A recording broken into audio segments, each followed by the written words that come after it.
Hi, so I just started to make this video to help someone out if they're struggling. So if you're having this fault, cheap WJ03 plate, 2.7 litre. I think it's the same on the 4 litres as well. But you put the key in, none of the dash lights move, they all stay the same. So a lot of people are changing the ECUs, the skin modules, keys, various things. The best way to diagnose this fault is essentially by unplugging everything that's attached to the CAN bus lines one thing at a time until these two gauges go back to normal. So with this particular vehicle, so I'll turn the key off. This is the shift module. So if I unplug that, like so, you hear it beep, and then I put the ignition on.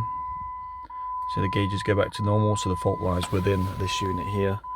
I mean, you can go and unplug one thing at a time. You've got the modules in the doors, ECU, ABS, etc. Unplug one at a time. I'll leave a link in the description so you know exactly which modules are on the CAN bus. So anyway, so I'll plug this back in.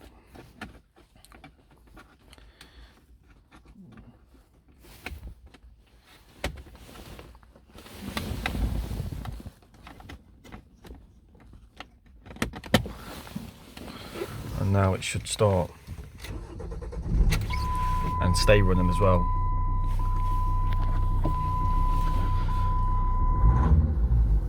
So I mean, obviously all the dash lights are going to see, oh, it's gone now, it's plugged in, but it is running for now. So all we need to do is replace that unit and then it should all be okay. Thank you for watching. Bye.